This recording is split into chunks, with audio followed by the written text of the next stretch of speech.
Hello. Hello, everyone. Hello. I am very glad to see you all. It's not too early. I hope you are not exhausted today, because I understand that it is very difficult to listen to so many lectures in a row, although it must have been very interesting. Russia and the world in the 21st century, where we are going and what we will be. What will this world be like, and what place will our country have in the future world? The topic is very interesting. I won't bore you much with my mental research on this score.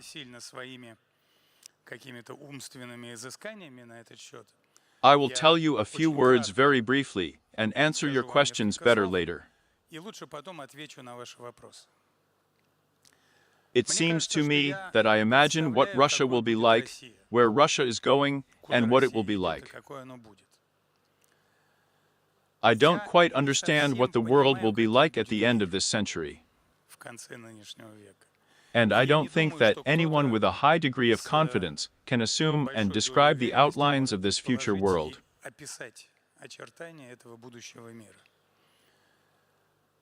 We live with you in a very turbulent time, a time of change. And you remember, there was and there is such a Chinese. The Chinese curse, so that you can live during the changes. It probably is. It is always more comfortable to live in a time of predictability, absolute stability. But it's not about us. We have different times, and we need to pass through this time with dignity, each of us individually. And our country needs to pass through this time with dignity. And probably it's a decade. It's not years, it's a decade. And in these decades, the main thing is that you, your generation, will have to work.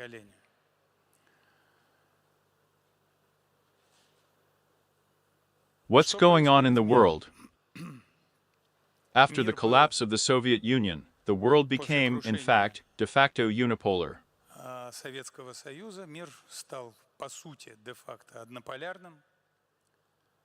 There was one country that became, well, actually a hegemon in all matters, in the economy. It has become the most powerful economic power. In world politics, she actually became the world's gendarme. And she began to force other countries of the world to live by the rules. Not according to international law, but according to the rules. And she set these rules in her own way and changed them. Then and so, when and how it was convenient for her.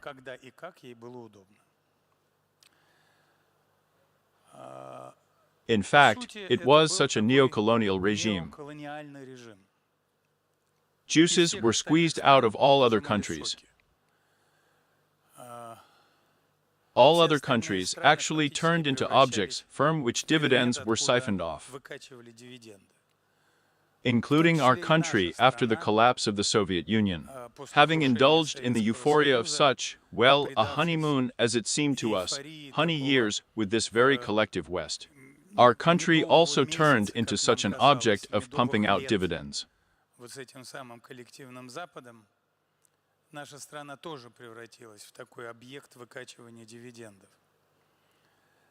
It seemed to us, then, that it would work out in a good way. It would work out on equal terms.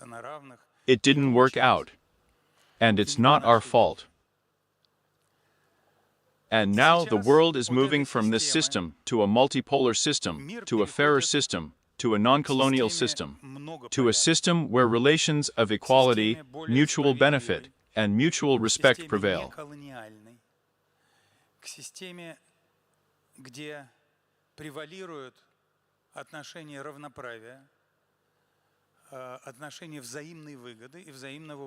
And where big countries do not try to teach small countries to live to their tune.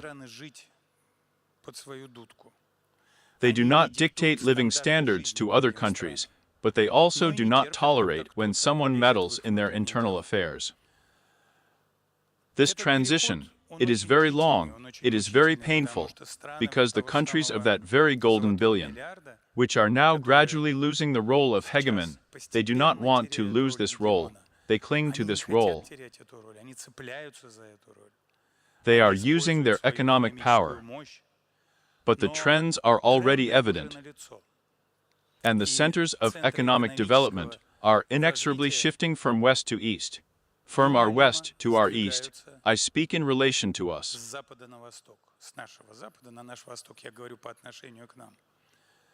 And we see how Russia, China, and India are already among the top 5 countries in terms of GDP volume, and purchasing power parity.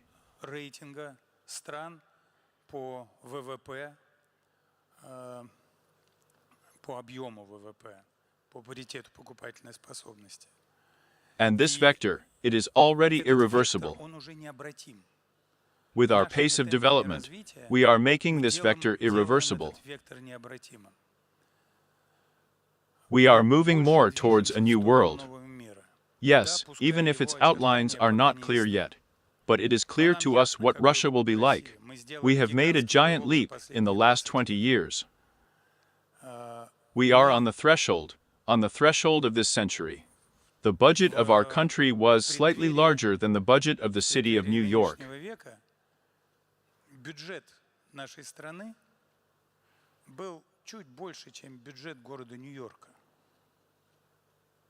There were such times, and it was quite recently. You were then, many of you were just born then, and you were born in such a country. This is a country that survived on the wreckage of the Soviet Union and became the legal successor.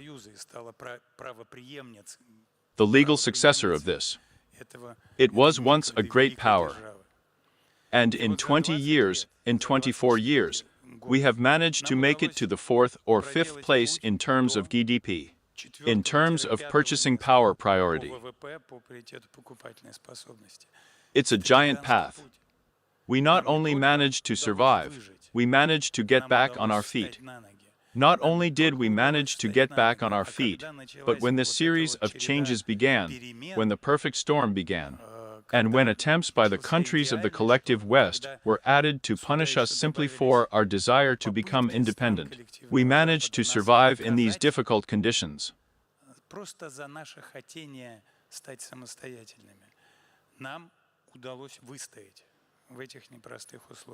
My predecessors here, I am sure, have told you how our economy, as a fair reserve, which was made by every citizen of our country, helped us to survive in these difficult conditions, and helps us not just to hold on, but to move forward, to develop.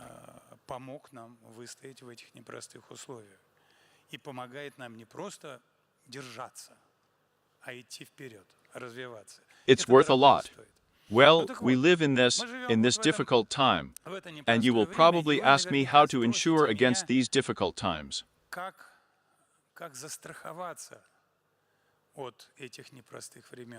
Is it possible to ensure? Is it possible to cope somehow with this unpredictability, which is full this way? It is possible. And the only way to do this is to have a fair margin of safety. This applies to our country as a whole, and it applies to any individual in our country, each of you. A fair amount. What is a margin of safety for a country? This is a powerful economy. This is absolute financial stability. This is a high growth rate of the economy. This is the growth rate of production. For our country, which is especially important, and according to the Constitution, we are a social state. This is a high level of social security. This is prosperity. Prosperity for people. This is a strong army. And this is a community of healthy and responsible citizens, which we should be with you.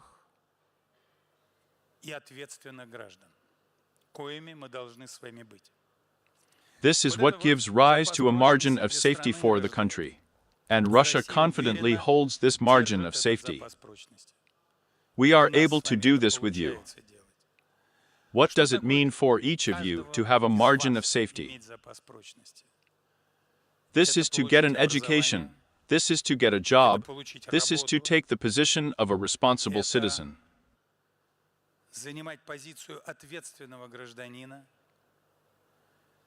This is to think, oddly enough, about demographics. These are thoughts that should not let you go because, unfortunately, there are very few of us. We have a very small population for our country. We have a huge country, the largest country in the world, but a very small population. And this is a huge challenge for us, our demographics. Therefore, each of us should think about demography. I encourage you to do this. This is visionary. It's not easy to work. At any workplace, you can work and be a visionary. To think about the future, to think about how to bring the future closer today, what needs to be done for this. And then you create a safety margin for yourself, for your family. And if every family has a margin of safety, then we will have a super strong country. That's exactly what I was thinking. Yes, plus uncertainty. We live with you in the age of technological revolution, or, I do not know which is better to say, technological revolution, or abrupt technological evolution. Because, of course, revolution is probably not the best thing that can happen. It's better to do it quickly, but progressively. Artificial intelligence, which you have talked about a lot, it changes a lot right now, and will change even more. This robotization is ubiquitous.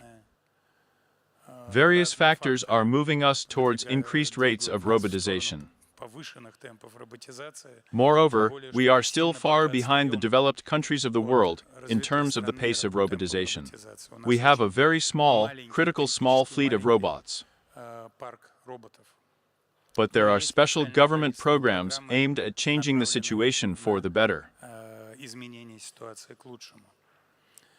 Healthcare, medicine, fundamental, applied medicine, which will very soon lead to the fact that life expectancy will increase significantly. People will live much longer than they do now. At the end of the 19th century, on average, people lived for 30 years. Just imagine. 30 years. There were 31-something women who lived there. They will always live longer than men. Men have lived for a little less than 30 years. It was the average life expectancy. Now the average life expectancy is somewhere around 73 years. And we are developing in leaps and bounds. That is, what used to take a century, it now takes 20 years. And accordingly, we will live for more than 100 years. And everything will be different. And this also adds some kind of uncertainty. Unfortunately, there are uncertainties, but at the same time, it creates a time of opportunities for us, this very visionary, which I have already mentioned. And what will Russia be like if I do not know what the world will be like? In other words, we understand the vector of motion. And we understand with you that this vector is irreversible. But what will Russia be like?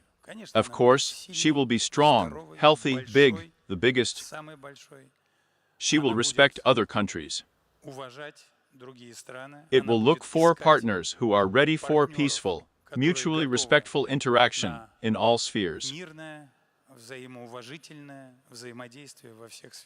And we will be open for cooperation everywhere and with everyone. Because Russia has never developed as a closed box, and it will never do it. Yes, and it is impossible so. That's probably what I wanted. Thank you. That's probably what I wanted to tell you for a seed. as they say, and now I'm all at your disposal. Please. Dmitry Sergeyevich, thank you. I'm sure there are a lot of questions. A forest of hands. People with microphones in the hall. Guys, raise your hands. Look for a person with a microphone, and then everything will go as it is. Come on, please. Here, let's stand next to each other like this, please. Hello, my name is Polina Sposheva, and I am a student of the media class of School 1552, and I have this question for you. What do you mean by the concept of a media personality? And in what way should a person with this kind of activity behave in a public space? Well, look, there are individuals who earn money from the media, who work in the media. They are, as a rule, not exactly public people who make media from the inside. There are people whose earnings consist precisely in being a media personality. You have to be a great professional to really earn a living in this field.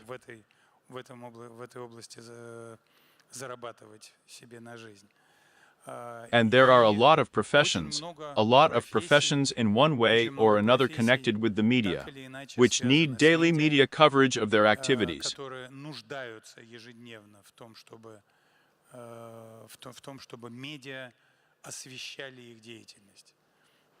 This probably, I would tell you that you want it, so start from the politicians. From politicians, because politicians should tell people who vote for them about their work. Before, I do not know, before show business, which also earns money, and for viewers to watch them. It is necessary that the media serve the interests of these representatives of show business. Therefore, there are a lot of different hypostases of media personalities, but in the modern world, it is an integral part of our life, and this is a very necessary, in-demand profession, but one that requires a lot of professionalism. Actually, just like any other. Thank you very much. Thank you. Thank you. Let's continue with more questions in the center. Come on, maybe here. And in the first row, do we have a person in the front row with a microphone? And let's have a girl in blue sitting here, right here. Can I? We'll come with a microphone. That's not all t-shirts. Yes, the first row. Hello, Dmitry Sergeyevich. My name is Daria Kuryanova. I am the chairman of the local branch of the council of the first of the city of Yekaterinburg. And I have a question. How can I get an internship in the office of Vladimir Vladimirovich?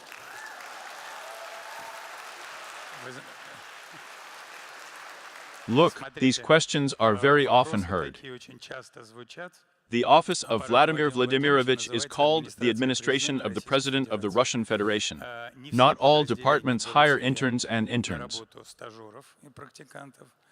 Who are you studying for? I'm an 11th grade student. A student of the 11th? Yes, and I plan to enroll in economic specialties. On economic specialties. We have an expert department in the presidential administration that deals with economic issues. You can write me an email. It is on the president's website. And I'll talk to them. I'll talk to them about whether they take interns. If they do, we will arrange for you to be taken there for an internship.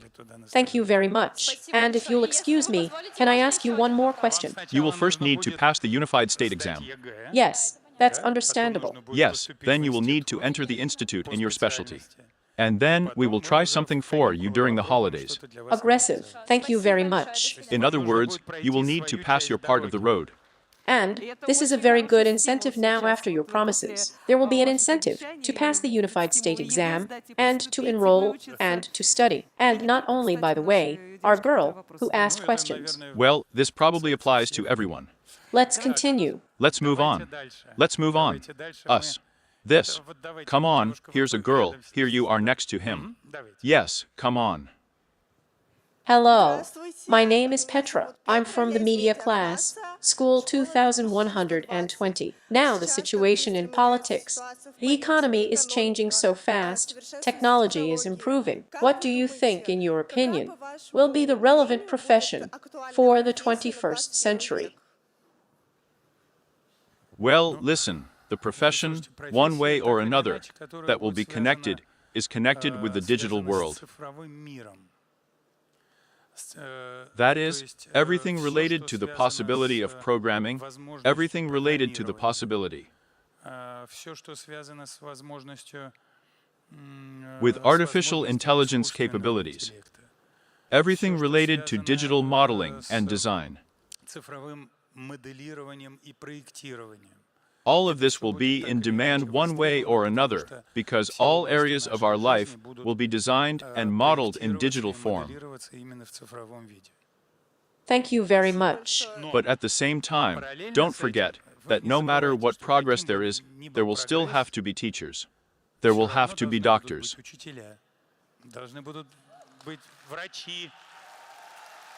There will have to be poets, writers in the end. And so the world will not immediately become new. It will always be our world. There will just be a lot of innovations. And again, our human one will remain. Thank you very much. Thank you. And what potential? Look at us. Let's have one of the young people. Can I go there like this? Young people, yes, please.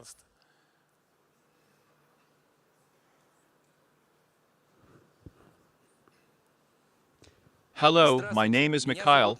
I represent the Presidential Academy. I am studying to become a state municipal employee. I have this question for you. What is he, the future leader of Russia?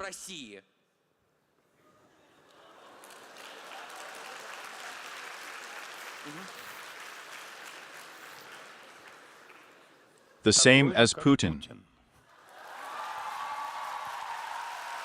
Thank you very much. And in any case, the one you vote for.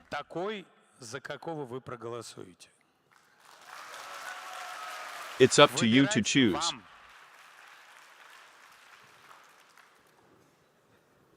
Let's have some more.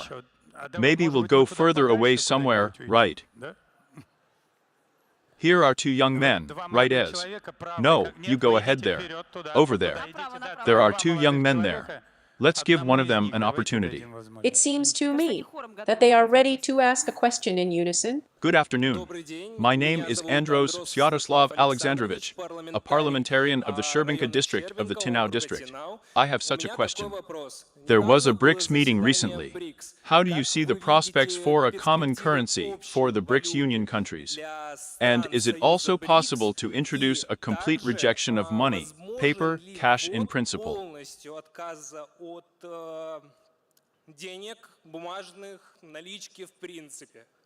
Thank you.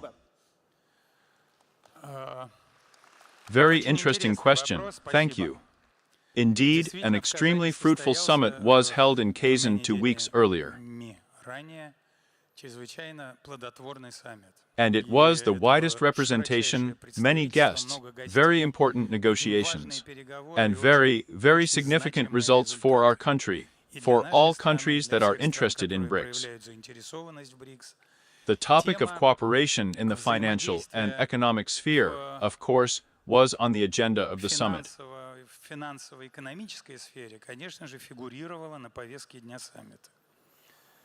Was there a substantive discussion about the creation of a single BRICS currency? No, it wasn't. This is hardly possible at the moment. Currently, it is much more interesting to talk on the BRICS platform about joint new instruments or platforms for investing in from countries with a higher level of development to countries with a lower level of development.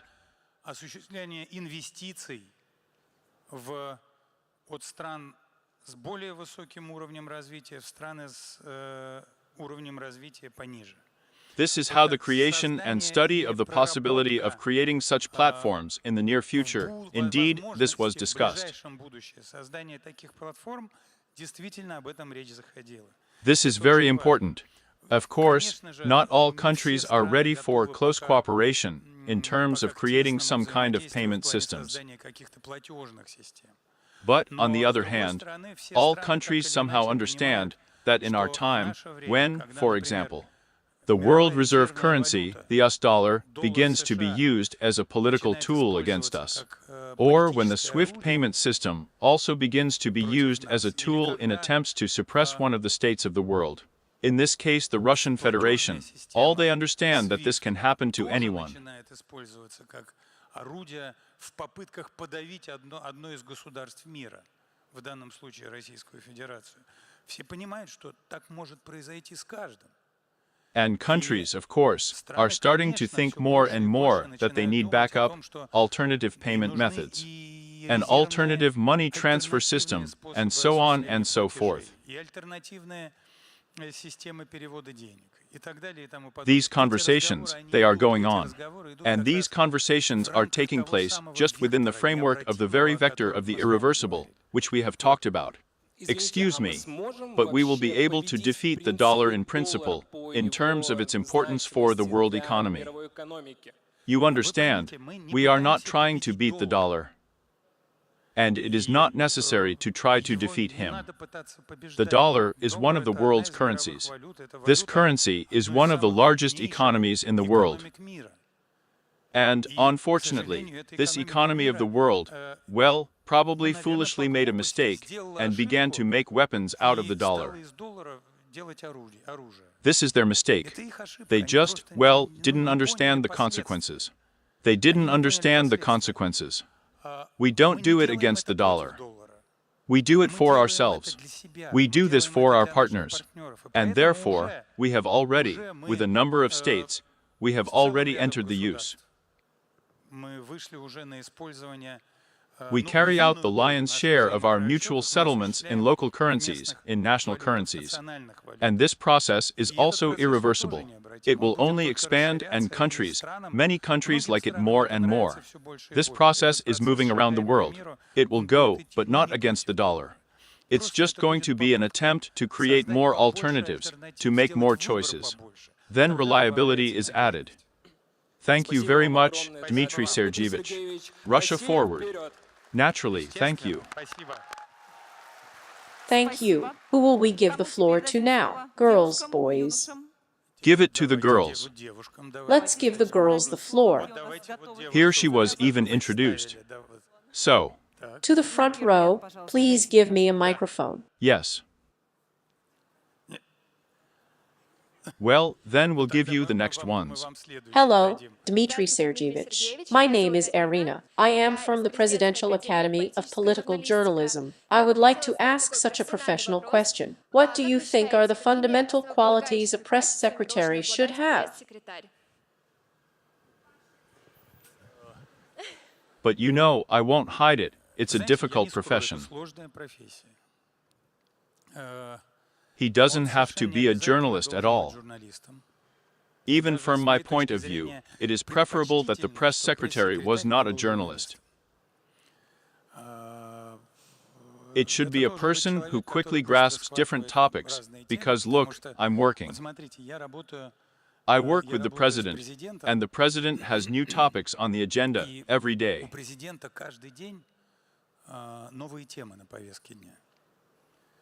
It could be a military-industrial complex today. Tomorrow it's agriculture, and tomorrow evening it's macroeconomics. And then he becomes, actually, then he enters the sport with the finance minister, who was here on a par with him in professionalism. And then he deals with taxes. And then he is engaged in the space industry, and then the automotive industry, and so on, and so on, and so on. And the main thing is this ability to delve very quickly into at least some topics in order to keep up with them, whose press secretary you are. So, from my point of view, it's very important to be able to grasp new topics that you didn't even imagine what it was about before. That's it. Thank you for the answer. And, taking this opportunity, I want to invite you to the Presidential Academy for Media Week. We will be waiting for you very much. Thank you very much. With great pleasure. Thank you. Спасибо. Here, yes, here's a Да, girl вот in девушка gray. в сером. Here, Вот, here, вот, here, вот, вот, here, вот. here. Ага. Yeah, please. Hello, Dmitry Sergeyevich. My name is Alina Tagarova. I am a first-year student of business journalism at the Presidential Academy, and I have the following question for you. How to effectively build a dialogue with any interlocutor and not succumb to provocations? Thank you.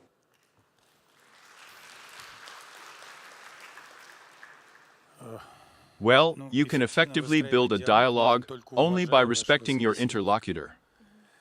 If you Если feel any вы provocations in your ощущаете address, какие-то then you need провокации to в своей remain речи, calm.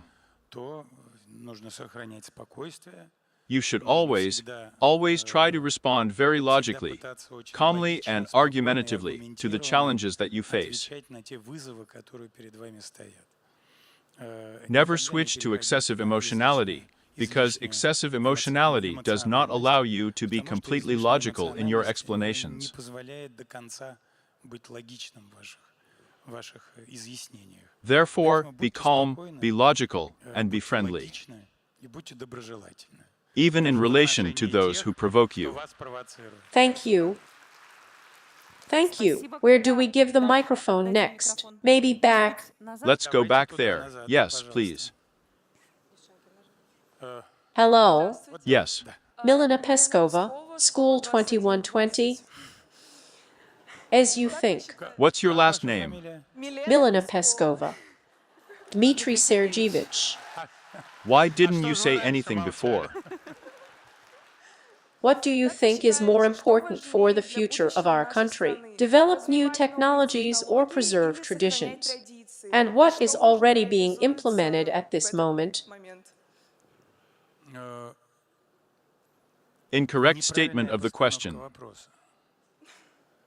A country Страна не cannot может live without жить, preserving its не traditions, сохраняя своих традиций, especially тем a более country такая like страна, как ours, наша, which которая has the обладает deepest traditions. глубочайшими традициями. And the И country страна не cannot может live жить, without не developing развивая technology. технологии. Both И are то, и perfectly другое combined. прекрасно сочетается. There are Здесь no нет contradictions between these two против- concepts. каких-то противоречий между этими двумя понятиями. Thank you. Спасибо. Thank you. Come on. The left one. Here it is also Тоже here in the far в sector. дальний And сектор, then а то here the здесь всё время Presidential Academy президентская sits in академия front all the сидит time. спереди. I Я get it. понял. They have Люди privileged ones. привилегированные места. They are simply attracted on an educational basis. Hello, my name is Vitaly Shulyak. I am studying at Synergy University at the Faculty of Law. Dmitry Sergeyevich, I have a question for you. In your opinion, is it possible to introduce artificial intelligence into the sphere of public administration? Maybe. Возможно. I am convinced that it is possible. I think that artificial intelligence can significantly improve the efficiency of public administration, significantly improve the efficiency of providing digital services to citizens, save time for many bureaucratic procedures, and, most importantly, help managers see a more complete picture of what is happening in the country. Сэкономить время для многих бюрократических процедур и, главное, помочь управленцам видеть более полную картину происходящего в стране. This can change the sociological services beyond recognition. Изменить социологические службы. And this is the radar that shows managers where something is good and where something is not very good. Где что-то хорошо, а где что-то не очень хорошо. Therefore, the Поэтому widest широчайшие opportunities. возможности I я am в этом convinced of убежден. this. Thank you. Dmitry Sergeyevich. We have very creative guys who approach the attempt to ask a question with technique. You see, here is one young man with a phone, and another girl with a phone too. In other words, in order to be noticed, they use technology. Come on, please. Hello, my name is Alyana. I am a student of Kazan Innovation University, and we have a ripe question with the team. What are the future plans for science and education in Russia? Also, as for the training of young specialists. You know that now, by the decision of the president, there is a decade of science and technology.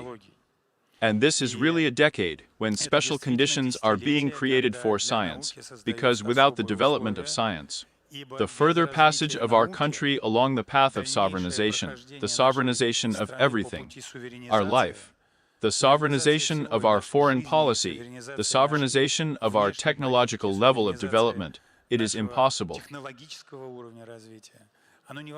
This is all provided thanks to our scientists.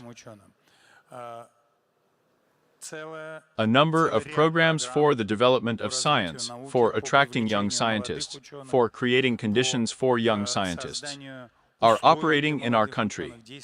I'm not going to list everything now. This should probably be the topic of a separate lecture. And I am sure that there will be such lectures either this time or the next. But this is one of the priorities of development. And speaking about long-term development plans, quite recently, just a month and a half or two ago, there was a meeting of the Presidential Council for Science in Dubna. And there, the prospects for the development of our science were discussed in detail. These are specific plans with specific support measures for specific research teams and with an emphasis on young scientific personnel. Thank you. Thank you for this question. And here is a young man also with a phone who has a purple screen, yes, and a question mark. Wow. Please. Hello, Dmitry Sergeyevich. My name is Mikhail. I'm 17 years old. I'm still in school. I came to the Knowledge Marathon from Chelyabinsk. I want to ask you, as a press secretary, you have probably thought about many things. And you know that today we are again confronting the evil of the world, as we were many years ago.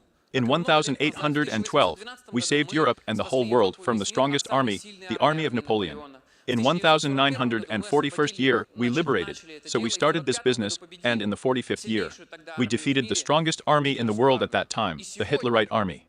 And today our task is to fight the world's evil again. Please tell me why our people, the Russian people, and our civilization face the most difficult world trials, and why it is we who are destined to change the world order.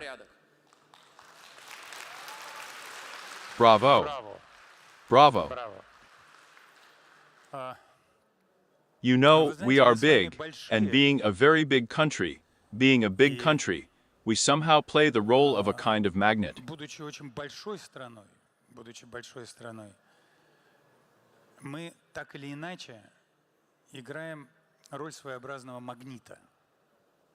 This is in a good understanding. Many countries are reaching out to establish good relations with us. But as soon as the very evil you are talking about gains strength somewhere, it often begins to look in our direction. Because in addition to the fact that we are very big, we are also very attractive. Both from the point of view of geography, and from the point of view of our potential, country potential, natural potential, our natural resources. From the point of view of the potential of our unique people who live and inhabit this land. Multinational, multi-confessional. And yes, throughout our history, there have indeed been examples many times when this very evil was looked at with bad thoughts in our direction. And you correctly said that every time we gave an answer, and no one doubts that the same thing will happen this time. And each time, we will learn the lessons that our history teaches us, so that each time we become stronger, wiser, and, after hard years of adversity, go even more confidently towards prosperity, development, and friendship with everyone around us. Еще более уверенно идти в сторону процветания, развития и дружбы со всеми, кто нас окружает. Thank you very much, Dmitry Sergeyevich. Dmitry Sergeyevich, I propose to give the floor to public figures. The movement asked the first questions. We also have representatives of the Popular Front. Do you mind? Of course. A young man has been standing for a long time ago. Please, of course. Hello, my name is Ilya Prosin. I am a student of the 9th grade of Moscow School number 67. Dear Dmitry Sergeyevich, how do you feel about Trump's victory in the elections in the United States of America?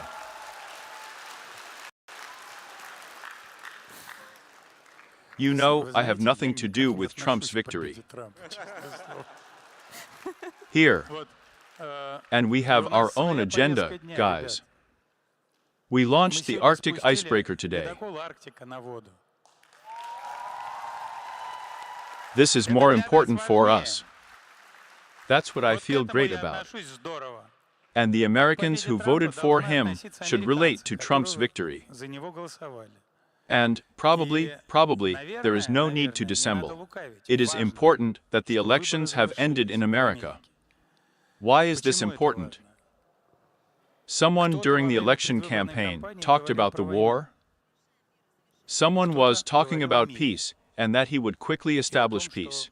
And America is the very country that can stop the conflict around Ukraine very quickly.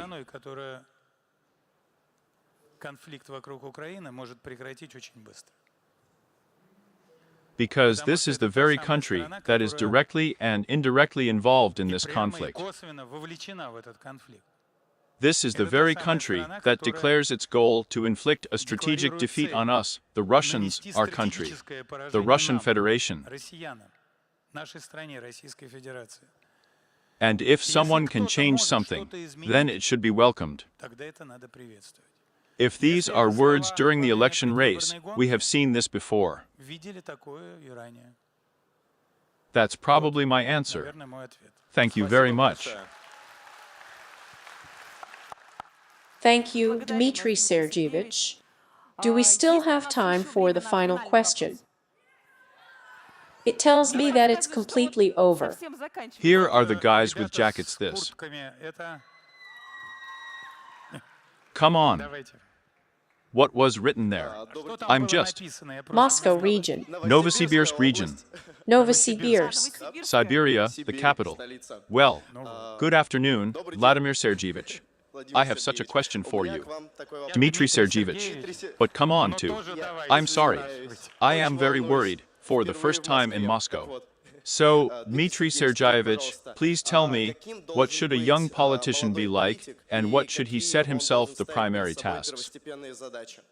I do not know what a young politician should be like, because I am not a politician. I'm a government employee. I'll take it. Here's your opinion.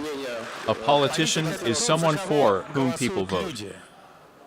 Who, with his plans and his deeds, wants to convince people to choose him, and who then answers to people for fulfilling their promises. This is a politician, and this is how he should be. Thank you very much.